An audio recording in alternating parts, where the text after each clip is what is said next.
Hello, today we get to continue reading in Mark chapter 14. Now the Passover and the Feast of Unleavened Bread were only 2 days away, and the chief priests and the teachers of the law were looking for some sly way to arrest Jesus and kill him. But not during the feast, they said, or the people may riot.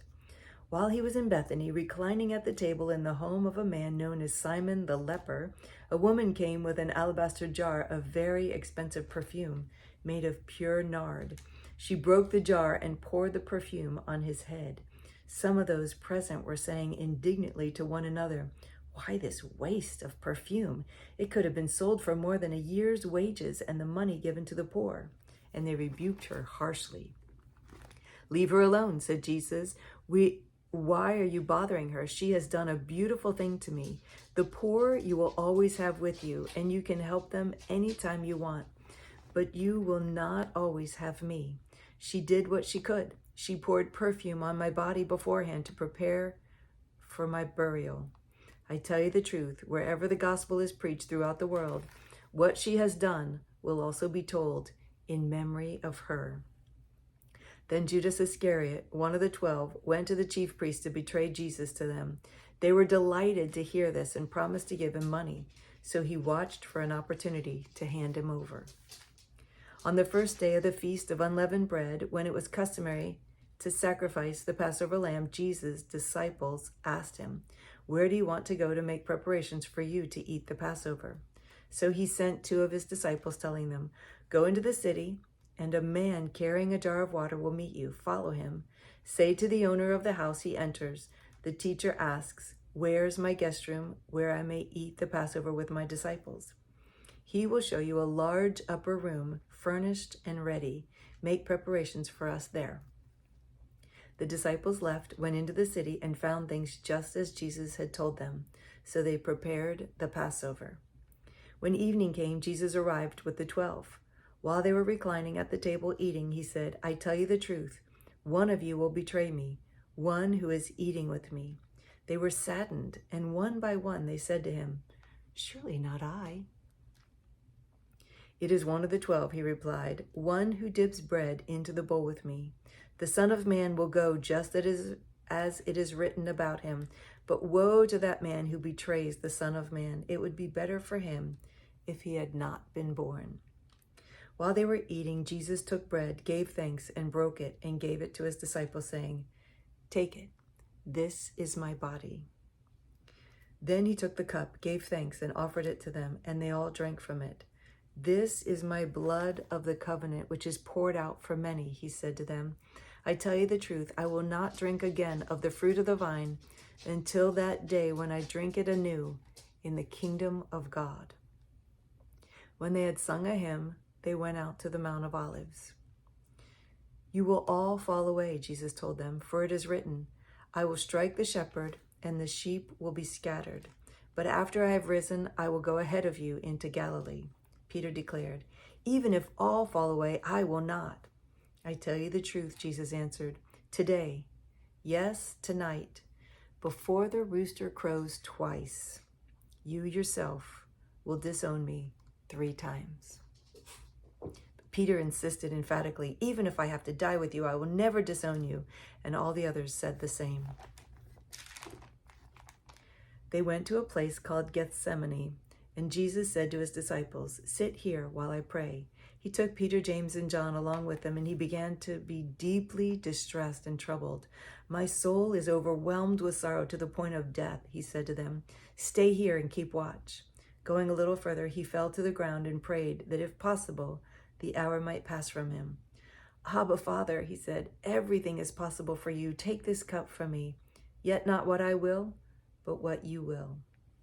Then he returned to his disciples and found them sleeping. "Simon," he said to Peter, "are you asleep? Could you not keep watch for 1 hour? Watch and pray so that you will not fall into temptation. The spirit is willing, but the body is weak." Once more he went away and prayed the same thing. When he came back, he again found them sleeping, because their eyes were heavy. They did not know what to say to him. Returning the 3rd time, he said to them, "Are you still sleeping and resting? Enough! The hour has come. Look, the Son of Man is betrayed into the hands of sinners. Rise, let us go. Here comes my betrayer." Just as he was speaking, Judas, one of the 12, appeared. With him was a crowd armed with swords and clubs, sent from the chief priests, the teachers of the law, and the elders. Now the betrayer had arranged a signal with him. "The one I kiss is the man. Arrest him and lead him away under guard." Going at once to Jesus, Judas said, "Rabbi," and kissed him. The men seized Jesus and arrested him. Then one of those standing near drew a sword and struck the servant of the high priest, cutting off his ear. "Am I leading a rebellion," said Jesus, "that you have come out with swords and clubs to capture me? Every day I was with you teaching in the temple courts, and you did not arrest me. But the scriptures must be fulfilled." Then everyone deserted him and fled. A young man wearing nothing but a linen garment was following Jesus. When they seized him, he fled naked, leaving his garment behind. They took Jesus to the high priest, and all the chief priests, elders, and teachers of the law came together. Peter followed him at a distance, right into the courtyard of the high priest. There he sat with the guards and warmed himself by the fire. The chief priests and the whole Sanhedrin were looking for evidence against Jesus so they could put him to death, but they did not find any. Many testified falsely against him, but their statements did not agree.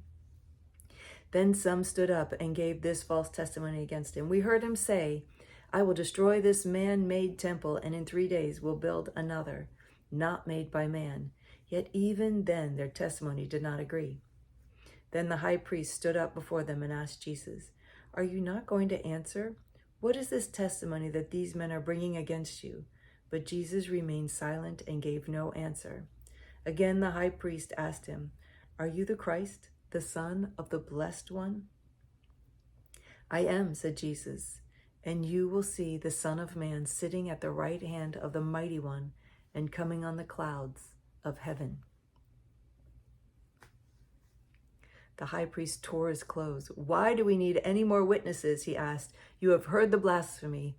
What do you think?" They all condemned him as worthy of death.